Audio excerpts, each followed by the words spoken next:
Principles of inheritance and variations. Principles of inheritance and variation में हमने start किया था जेनेटिक डिसऑर्डर्स। जेनेटिक डिसऑर्डर्स को हमने ब्रॉडली क्लासिफाई किया into Mendelian disorders and chromosomal disorders. फिर मेंडेलियन डिसऑर्डर्स को हमने 4 कैटेगरीज में डिवाइड किया।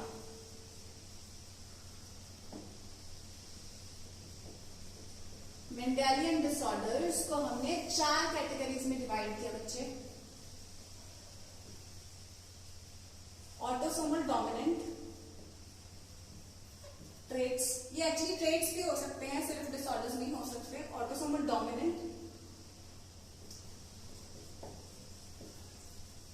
Autosomal recessive. डोमिनेंट वो जो हमेशा कैपिटल वाला से शो होगा, रिसेसिव जो हमेशा दोनों रिसेसिव एक साथ आएंगे तो ही शो होगा, ठीक है। सो ऑटोसोमल डोमिनेंट में होमोजाइगस डोमिनेंट और हेटेरोजाइगस डोमिनेंट डिजीज एग्जिबिट करेंगे। ऑटोसोमल रिसेसिव में दोनों एक साथ रिसेसिव आ जाएंगे तब डिजीज एग्जिबिट करेंगे। फिर सेक्स लिंक्ड या एक्स लिंक्ड, इसमें हमने सेक्स लिंक्ड डोमिनेंट देखा। सेक्स लिंक्ड डोमिनेंट में अगर डिजीज कैरिंग एक भी एक्स होगा तो वो दूसरे के ऊपर डोमिनेंट होगा। So an heterozygous female will be diseased, और मेल में तो अगर डिसऑर्डर वाला एक्स आ गया तो वो भी डिजीज वाला होगा। एंड लास्ट कैटेगरी हमने की sex linked recessive. Sex linked recessive में हमने देखा कि तभी फीमेल में तभी डिसऑर्डर आएगा जब दोनों एक्स में डिजीज होगा, दोनों एक्स डिफेक्टिव होंगे, और मेल में तो एक ही एक्स है तो वही डिटरमिन करेगा, ठीक है। मेल्स में ये एक्स वाई के ऊपर हमेशा डोमिनेंट ही रहेगा, बेशक वो आमतौर पे एक रिसेसिव एलील के तौर पर प्रेजेंट है, लेकिन जब वो वाई के साथ प्रेजेंट होता है as in case of males तो वो डोमिनेंट ही काम करता है, ठीक है। अभी बच्चे हम लोग आज डिस्कस करने जा रहे हैं सेक्स लिंक्ड रिसेसिव डिसऑर्डर के साथ मैं स्टार्ट करने जा रही हूं, which is colour blindness. Colour blindness disorder में मेनली जो कलर ब्लाइंडनेस डिसऑर्डर में दो कलर, एक ये कलर ब्लाइंडनेस का जो हम केस कर रहे हैं, this is actually red green colour blindness, red green colour blindness, red green colour blindness. And genes for red and green cones, जो कोन्स इसमें हेल्प करते हैं, कोन्स होते हैं बेटा हमारे जो कोन्स आईज में सेल्स होते हैं, जो कोन्स होते हैं वो कलर विजन में हेल्प करते हैं, और जो रॉड्स होते हैं ये नाइट विजन में हेल्प करते हैं। ये जिन बच्चों ने मेरे साथ +1 किया उनको पता होगा, ठीक है। C for cone, C for colour vision. तो रेड और ग्रीन कलर के जो कोन्स होते हैं, कोन्स 3 कलर के होते हैं, रेड, ग्रीन और ब्लू। इसमें जो रेड और ग्रीन कलर के जो कोन्स होते हैं, genes for red and green colour cones are present on X chromosome. तो ये एक्स क्रोमोसोम के ऊपर प्रेजेंट होते हैं, और जब ये जीन डिफेक्टिव हो जाए तो ये हमारे पास बनता है, it is a sex linked recessive disorder, ठीक है। तो ये हमारे पास बन जाता है सेक्स लिंक्ड रिसेसिव डिसऑर्डर, ठीक है बच्चे। और ये डिसऑर्डर तब पैदा होता है जब कॉज इसका क्या है, mutation in certain genes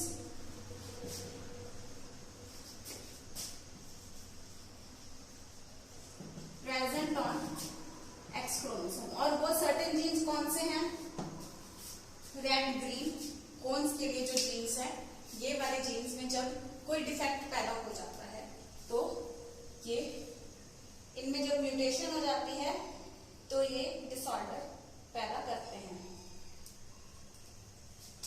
and frequency इसके अकर करने की कितना एनवायरमेंट में कितनी फ्रीक्वेंसी है इसकी 8% of the males in the entire world, 8% of the mails and only 0.4%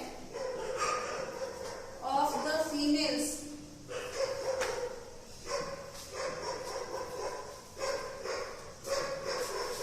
are affected with this disorder. They are affected with this disorder. ठीक है, अब मेल्स का फ्रीक्वेंसी इतना ज्यादा क्यों है एज कंपेयर टू फीमेल्स? जैसे बच्चे मैंने आपको बताया कि फीमेल्स में अगर मैं डिफेक्टिव एलील को ब्लू कलर से रिप्रेजेंट करूं, डिफेक्टिव एलील को अगर मैं ब्लू कलर से रिप्रेजेंट करूं और नॉर्मल को मैं इससे रिप्रेजेंट करूं, तो इस केस में जब ये हेट्रोजाइगस है तब हमने देखा कि ये ब्लू वाला क्या है डिफेक्टिव, जिसको हम कह रहे हैं दिस इज रिसेसिव। अब रिसेसिव है तो इसके साथ अगर डोमिनेंट वाला नॉर्मल जीन जो है वो प्रेजेंट है तो ये सप्रेस हो जाएगा और इस ऑर्गेनिज्म में, इस ह्यूमन के अंदर डिजीज नहीं होगा, इस फीमेल के अंदर डिजीज नहीं होगा। तो बेशक ये डिफेक्टिव एक्स इस फीमेल में आ भी जाता है तो भी इस फीमेल को वो कलर ब्लाइंड नहीं बना पाता है। लेकिन यही एक्स जब वाई के साथ मिलके, यही एक्स जब मेल में आ जाता है तब in spite of being a recessive allele generally, क्योंकि एक्स हमेशा वाई के ऊपर डोमिनेंट होगा तो यहाँ पे ये अपना कैरेक्टर एक्सप्रेस कर पाता है। This is the reason males, more of the male patient जो है कलर ब्लाइंडनेस के ज्यादा होते हैं as compare to female. We have more male patients of colour red green colour blindness as compare to females. I repeat, we are talking about the red green colour blindness. इसके genes present होते हैं, x linked होते हैं या sex linked होते हैं, यानी कि they are present on the X chromosome. X chromosome के ऊपर प्रेजेंट है, this is a sex linked disorder या एक्स लिंक्ड डिसऑर्डर, क्योंकि ये एक्स क्रोमोसोम के ऊपर प्रेजेंट है, that is why it is called sex linked. अब म्यूटेशन, कुछ जीन्स होते हैं जो एक्स क्रोमोसोम के ऊपर, उनमें म्यूटेशन हो जाती है। म्यूटेशन क्या हो जाती है? अचानक कुछ जीन्स में चेंज आ जाता है। म्यूटेशन सडन चेंज, ये सडन होता है, अचानक से होता है, ठीक है। सडन चेंज, ये वेरिएशन से अलग होता है। वेरिएशन धीरे धीरे धीरे धीरे क्रॉसिंग ओवर इकट्ठी हो के कुछ चेंज ज्यादा ला पाती है, लेकिन mutation is sudden change in genes that can have a major effect. और म्यूटेशन करने वाली चीजों को हम, जो जिन भी फैक्टर से म्यूटेशन होता है उनको हम म्यूटाजेन कहते हैं, यानी कि mutation generating genes. Mutation generating, ये अल्ट्रावायलेट लाइट भी हो सकती है और कुछ और केमिकल्स भी हो सकती हैं, कोई भी और रेडिएशंस भी ज्यादातर होती हैं जो म्यूटाजेंस होती हैं, जो म्यूटेशंस कॉज करती हैं, ठीक है। तो अचानक से जीन्स में कोई चेंज आ जाए तो म्यूटेशन हो जाती है। वो चेंज अगर बाय चांस एक्स क्रोमोसोम के उन पर्टिकुलर जीन्स में हो जाए जो जीन्स रेड और ग्रीन कलर को देखने के लिए रिस्पॉन्सिबल है, तो ये कलर ब्लाइंडनेस होती है। अब इस कलर ब्लाइंडनेस वाले पेशेंट को एक्चुअली रेड और ग्रीन कलर में क्या क्या फील होता है?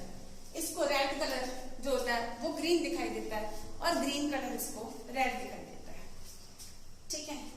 यानी ये ट्रीज को जब देखेंगे, जब ये ट्रीज को देखेंगे तो इनको पत्ते लाल दिखाई देंगे, ठीक है। तो उसी तरीके से ये ऑपोजिट होता है कि ग्रीन कलर इनको रेडिश दिखाई देता है, रेडिश इनको ग्रीन दिखाई देता है। That is what I heard about this.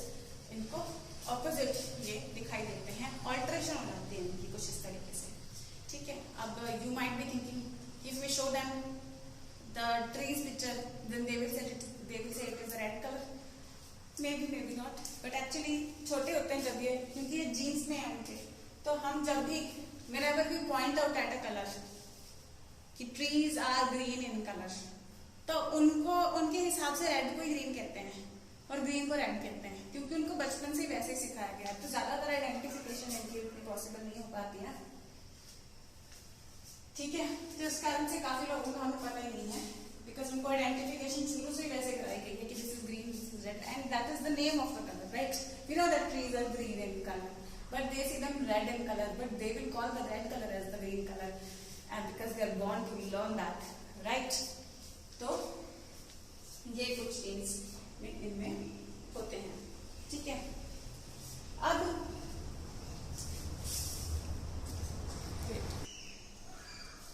हम लोग एक केस डिस्कस कर लेते हैं. मैं ये पार्ट रब करूंगी.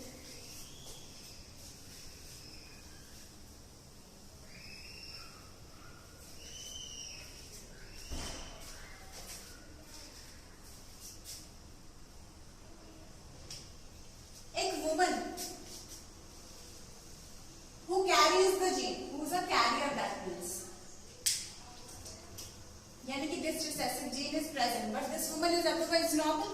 She is just a carrier. She carries the gene. Carrier वो होता है जिसमें वो जीन होता है, रिसेसिव जीन होता है, लेकिन उसमें वो डिजीज नहीं दिख रहा होता. और ये ज्यादातर रिसेसिव डिजीजेस में हम लोग देखते हैं इनको, कैरियर्स को, कि इनमें जीन तो प्रेजेंट है लेकिन ये अपने आप को एक्सप्रेस नहीं कर पाता. आपको शायद क्लैरिटी में फील हो रहा हो थोड़ा, रेड ब्लैक और इसमें ब्लू में डिफरेंस देखने के लिए. तो मैं इसको रिसेसिव एलील को रेड से रिप्रेजेंट कर देती हूँ. I think this would be clear, right? This is clear now. So एक फीमेल जो कैरियर है,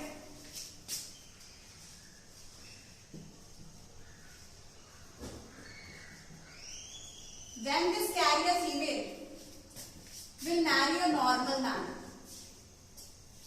so whatever sons will be produced, sons produce होने के क्या चांसेस होंगे? sons में y तो जाएगा ही जाएगा, y तो sons में जाएगा ही जाएगा, ठीक है? और x कौन सा जा सकता है? x इसमें डिफेक्टिव भी जा सकता है और नॉर्मल वाला भी जा सकता है. सो देयर इज 50% chance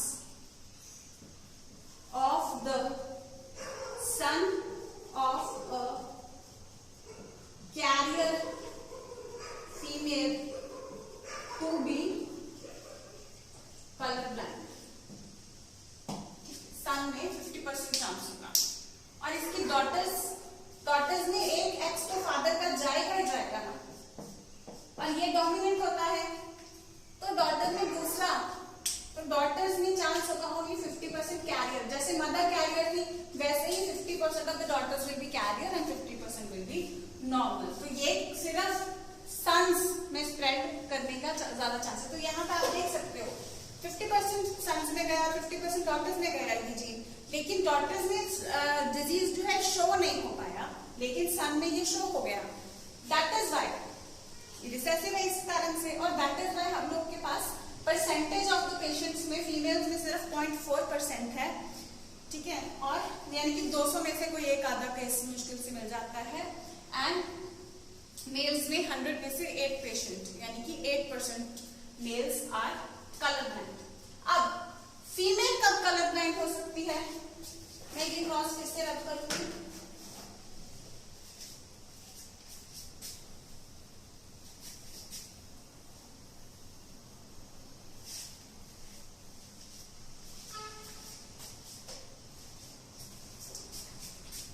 एक फीमेल कलर ब्लाइंड तब होगी जब होमोजाइगस होगा, ये क्योंकि रिसेसिव है.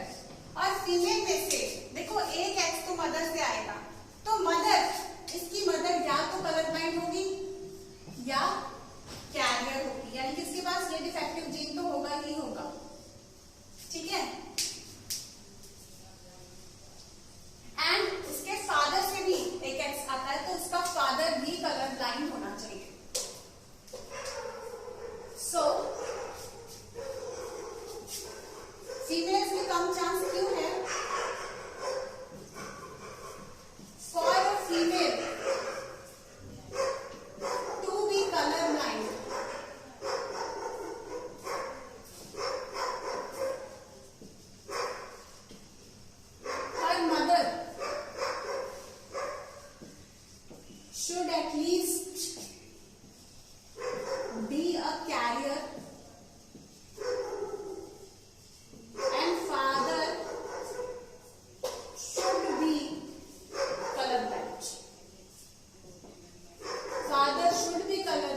कैरियर फीमेल होती है, if she is marrying, like if this one, it marries a normal man, so there is 50% chance of the son to be color blind. Daughter का कोई चांस नहीं होगा कलर ब्लाइंड होने का, career होने का हो सकता है, लेकिन डिजीज की अगर बात करें, if a carrier female marries a normal man, there is 50% chance of the son to be color blind.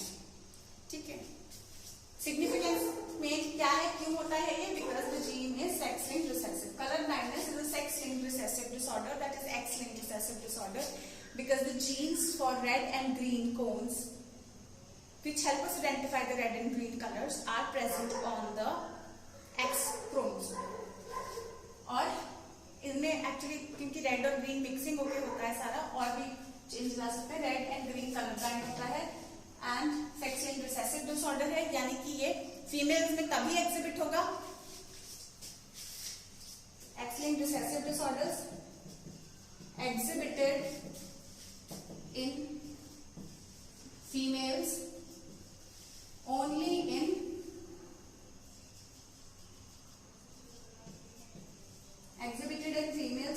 in homozygous condition,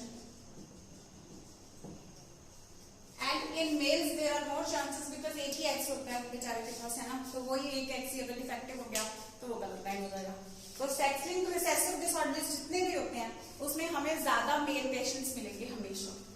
ठीक है, तो इस चीज को क्वेश्चन में कभी कंफ्यूज मत करना. जहां पे भी सेक्स लिंक्ड रिसेसिव डिसऑर्डर आएंगे वहां पे male patients will always be more than females, because females में वो डिजीज तभी शो होगा जब होमोजाइगस कंडीशन में आएगा, लेकिन मेल्स में वो डिजीज एक भी एक्स डिफेक्टिव आ गया तो वो डिजीज एग्जिबिट हो ही जाएगा. ठीक है बच्चों, सो this is all about color blindness. For a female to be color blind या for a daughter to be color blind, कोई भी term यहाँ पे यूज हो सकती है. This is about color blindness. Now we shall start with the next disease, that is hemophilia. मैं इसको रब करने जा रही हूँ बच्चे. ये दोनों केसेस जो मैंने आपको कराए हैं इसको भी आप जरा ध्यान में रखना. मैं ये पूरा क्वेश्चन यहाँ से रब कर रही हूँ, फिर हम हीमोफीलिया डिस्कस करते हैं.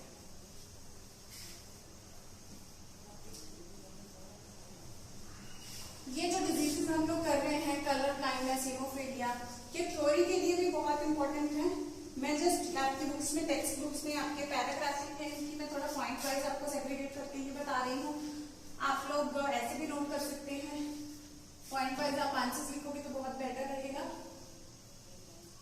और एमसीक्यूज में तो ये सारे क्वेश्चंस इंपॉर्टेंट है ही. जेनेटिक्स वैसे ही बहुत ज्यादा इंपॉर्टेंट यूनिट है एमसीक्यूज को लेकर के.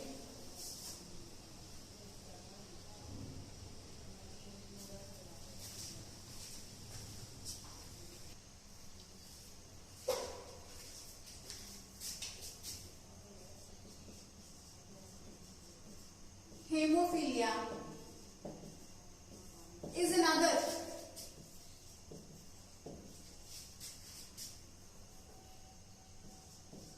sex-linked recessive disorder. ये भी कलर ब्लाइंडनेस की तरह ही sex-linked recessive disorder है बच्चे. sex-linked recessive disorder या हम इसे कह सकते हैं X-linked recessive disorder. ठीक है, एंड ज्यादातर इसका transmission has been noted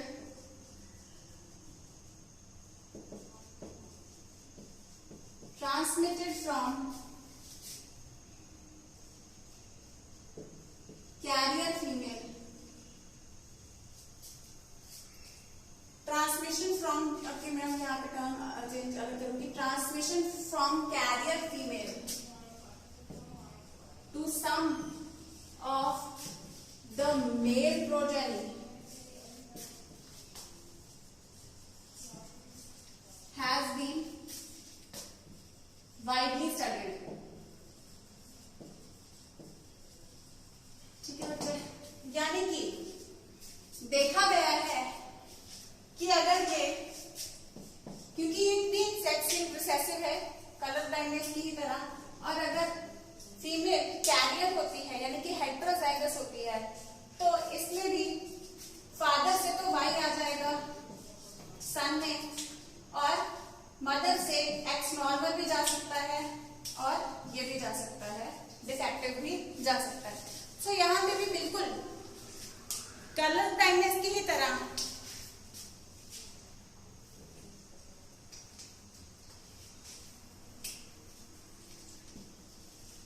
there is 50% chance of a son of a carrier female to be hemophilic। ठीक है, कैरियर फीमेल का 50% चांस होगा of the son to be haemophilic.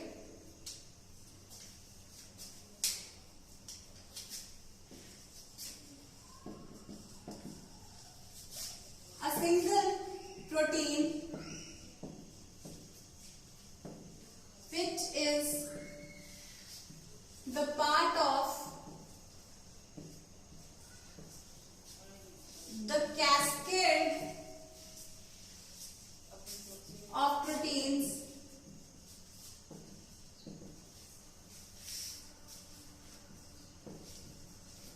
responsible for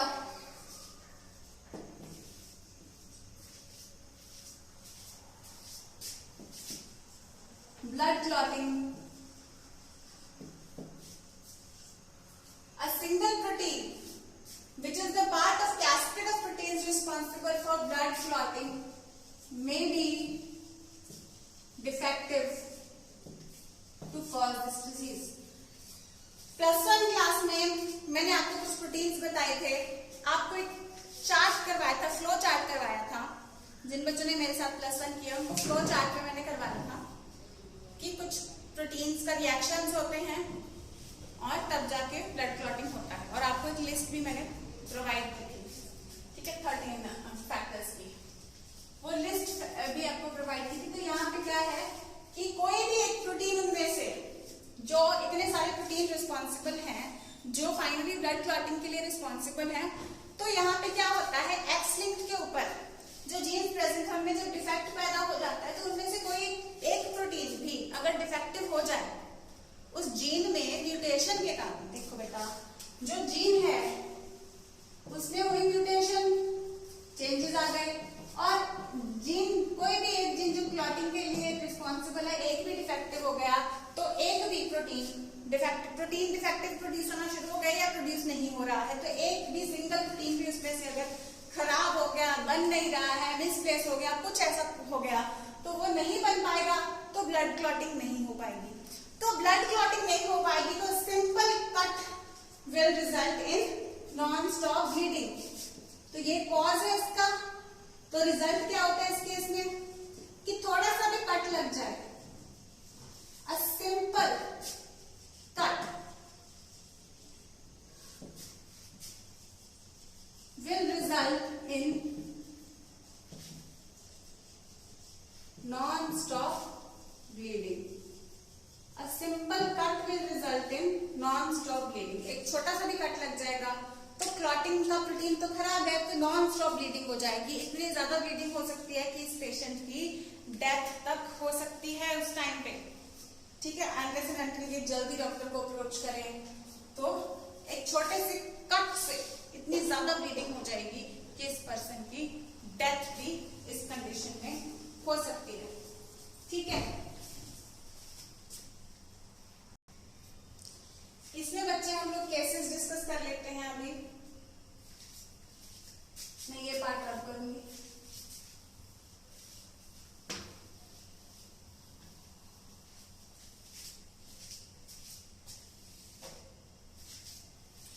फिर से सेम पॉइंट आ जाएगा, possibility of a female to B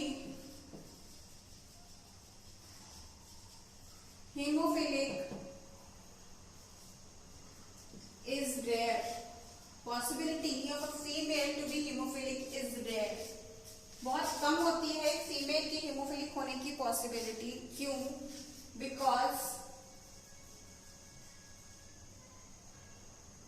in this case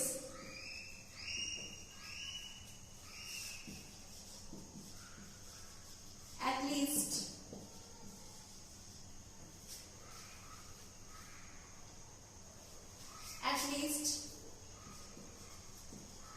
the mother should be, see, if not diseased, it should be a carrier, and father must be having the disease, that is, he must be haemophilia. लेकिन haemophilic में होता क्या है? Haemophilia में छोटे से cut से bleeding हो जाती है, छोटे से कट से इतनी ज्यादा ब्लीडिंग हो जाती है कि डेथ तक हो सकती है। तो ये अगर फादर हीमोफीलिक हुआ तो ये उतना बड़ा हो पाएगा कि मैरिज करे और एंड हैव चिल्ड्रन? तो ये चांसेस ही बहुत कम रहते हैं, because such a haemophilic person is usually unviable at later stages. Unviable होता है ये लेटर स्टेज में, ठीक है, क्योंकि बहुत ही छोटे से कट से अगर डेथ हो जाती है तो ये ज्यादा बड़े होम उसके बाद they bear children, this is a rare chance because they are unviable at later stages. ठीक है, सो सन्स के होने के चांस ज्यादा रहता है। इस केस में देखो, हमने जब कलर ब्लाइंडनेस का किया था, मैं एक चीज मैं आपको बताना होगी, जब एक्स कलर ब्लाइंडनेस वाला नॉर्मल एक्स हम जैसे ऐसे लिखते हैं तो कलर ब्लाइंडनेस के लिए ऊपर हम सी लगा देते हैं नीचे, ठीक है, कैपिटल सी यहाँ पे हम लगा देते हैं, कैपिटल सी। ये सिंपल क्वेश्चन भी आ सकता है, capital C, this gene is now for colour blind. ठीक है, तो ये नॉर्मल होता है एक्स, और एक्स के ऊपर सी लिख देंगे वो कलर ब्लाइंडनेस के लिए होता है। सिमिलरली अगर एक्स के ऊपर हम एच लिख दें, एच छोटा जाता है फॉर हीमोफीलिया, तो एक्स के ऊपर एच ये हीमोफीलिया का रिप्रेजेंटेशन होता है। ठीक है, so for female to be haemophilic हम लोग देखते हैं, so mother should be at least a carrier and father should be haemophiliac. तो तब जाके ये चांस हो सकता है कि ये दोनों एक्सक्यूज कर जाएं, तब भी 50% चांस होगा। ठीक है, क्योंकि ये रिसेसिव है, लेकिन यहाँ पे चांस बनता है। फीमेल्स इसी केस में हो सकती है, और ऐसा फादर ज्यादातर होता ही नहीं है लेटर स्टेजेस में, फादर बनता ही नहीं है। ठीक है, और सन,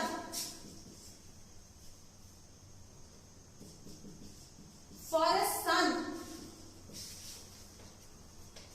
to be हीमोफिलियाक,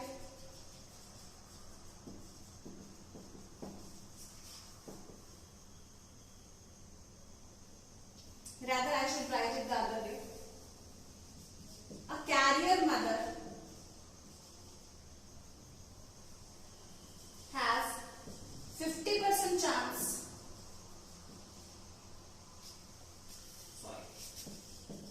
a son of a carrier mother has 50% chance to be haemophilic. ये बेटर रहेगा। Son of a carrier mother, son of a carrier mother who is obviously carrier है, जो डिजीज नहीं है इसको, और इसके हस्बैंड को, हस्बैंड नॉर्मली होगा obviously, that is why he is married. ठीक है, तो यहाँ पे क्या होगा, वाई तो जाएगा ही जाएगा, दोनों कितने भी गैमेट, अगर सन प्रोड्यूस कर रहा है, हम सिर्फ सन प्रोडक्शन शो कर रहे हैं यहाँ पे, और सन में नॉर्मल एक्स भी जा सकता है लेकिन डिफेक्टिव भी जा सकता है। तो 50% chance of the son to be normal and 50% chance of the son to be haemophiliac. ठीक है, so son of a carrier mother has 50% chance to be haemophiliac, and this disease,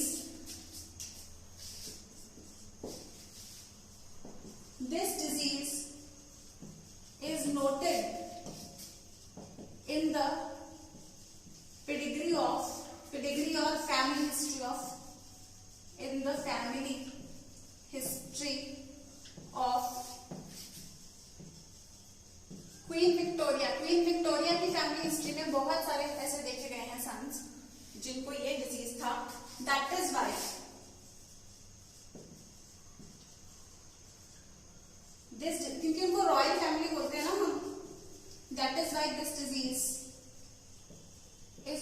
called, देखो queen Victoria की family में आज भी हम जानते हैं कि वहां पे आज कौन लेडी रूल कर रही है ना, तो वो ये रीजन भी हो सकता है उनके कि लेडी रूल कर रही है, बिकॉज सन्स पे ज्यादा ये डिजीज जाता है, सो सन्स ज्यादा डिफेक्टिव होते हैं, और आज भी उनके फैमिली में लेडी रूल कर रही है, so that is why the disease is also called the royal disease. ठीक है, ऐसे शौक से नहीं सोचना लग जाना कि ना रॉयल डिजीज होना चाहिए, बहुत बुरा डिजीज है, रॉयल फैमिली में होता है, दैट इज वाई इसका नाम रॉयल डिजीज रख दिया। There is nothing royal about the disease of the place, it is obviously painful, it has given pain to the royal family also. ठीक है, एंड द रीजन इज इनके बहुत descendants ऐसे दिखे हैं because queen Victoria as this disease is noted in the family history of, or we can say in the descendants of Queen Victoria, Queen Victoria के descendants में देखा गया है as she was the carrier of the disease। जो queen Victoria थी वो खुद career थी डिजीज की, यानी कि ये क्वीन विक्टोरिया का हम कह सकते हैं कि इस पर्टिकुलर केस में इस तरीके से इनके H और X का कॉम्बिनेशन था, she was the carrier of the disease. ठीक है, और क्योंकि उनकी फैमिली हिस्ट्री में रन करता है, उनके डिसेंडेंट्स में देखा गया है, that is why this disease is known as the royal disease. ठीक है, so we have covered two disorders, two sex-linked recessive disorders today, color blindness, red green color blindness जिसको बोल सकते हैं, और हेमोफीलिया। हेमोफीलिया color blindness मैंने डिवाइस करा दिया था। Haemophilia is also sex-linked recessive disorder और X-linked recessive disorder. Carrier female से some of the male progeny में ज्यादा जाता है, 50% chance of the son to be 50% chance of the son to be having the disease, 50% chance of the son to be hemophiliac and 50% of the chance to be normal। Cause क्या होता है, जो cascade of proteins, cascade मतलब वो proper जो cascade यानी कि एक के बाद एक, जो एक के बाद एक जो लड़ी होती है प्रोटीन्स की जो चलती है, उसमें से एक आधा प्रोटीन डिफेक्टिव हो गया, जिसके कारण कि पूरा का पूरा प्रोसेस ही नहीं हो पाया। ठीक है, तो ब्लड क्लॉटिंग नहीं हो पाती, छोटा से कट से भी बहुत सारी ब्लीडिंग हो जाती है, simple cut result non stop bleeding, और ये जो डिजीज है ज्यादातर जो मेल्स में होता है वो अनवायबल एट लेटर स्टेजेस होते हैं, दैट इज व्हाई फीमेल का हीमोफिलिक होने का चांस बहुत कम होता है, क्योंकि उसका फादर एटलीस्ट हीमोफिलिक होना चाहिए और mother should at least be a carrier. ठीक है, और ज्यादातर फादर हीमोफिलिक जो होता है वो अनवायबल होता है, लेटर स्टेज पे फादर बनता ही नहीं ज्यादातर। ठीक है, तो ये जो family history of queen Victoria में देखा गया है, because family of queen Victoria has been noted in the family of Queen Victoria, or we can say descendants of Queen Victoria। descendants मतलब उनके जो आगे सक्सेसर्स आए हैं उनमें ये देखा गया है, क्योंकि क्वीन विक्टोरिया खुद कैरियर थी डिजीज के लिए। ठीक है, कैरियर थी डिजीज के लिए, तो उनको भी जैसे यहाँ देखा कि 50% chance of the son for a carrier female, there is 50% chance of the sons to be haemophilic and 50% to be normal, so she was the carrier of the disease and उनके आगे ये डिजीज देखा गया है। ठीक है, so haemophilia, and we have covered 2 sex-linked recessive disorders today, you must study them nicely, all the best। और इनका पेडिग्री, क्योंकि जैसे हमने सेक्स-लिंक्ड रिसेसिव के पेडिग्रीज ड्रॉ करके देखें, तो अपने माइंड से पेडिग्रीज आप लोग खुद से ड्रॉ करके देखें इसके। ठीक है, कि कैसा होगा, जस्ट जैसे इन दोनों का पेडिग्री चार्ट बना के देखो कि क्या क्या चांस बनता है, जस्ट इमेजिनेशन से अपना play with the pedigree as much as possible. ठीक है, ऐसे पेडिग्री में उसी टाइप के क्वेश्चंस आएंगे जैसे हमने डिस्कस किए हैं, आगे भी हम लोग कुछ डिस्कस कर लेंगे, लेकिन जैसे हम मेंडेलियन डिसऑर्डर्स कर रहे हैं, so this is a chance for you to play with pedigree, as you will play on with pedigree while learning the diseases, so वो आपके दिमाग में अच्छे से बैठ जाएगा, क्योंकि पेडिग्री का शॉर्ट क्वेश्चन आता है। So start solving, imagine more and more patience with that, and draw pedigree charts for these diseases as much as possible। Crosses बना के देखो, नॉर्मल फीमेल का, कलर ब्लाइंड मैन के साथ, कलर ब्लाइंड फीमेल का, normal man के साथ कितना प्रोजेनी कैसे होते हैं, हर तरह का केस बना करके देख लो, ड्रॉ करते रहो, and you will really enjoy pedigrees. Fine, all the best, keep studying.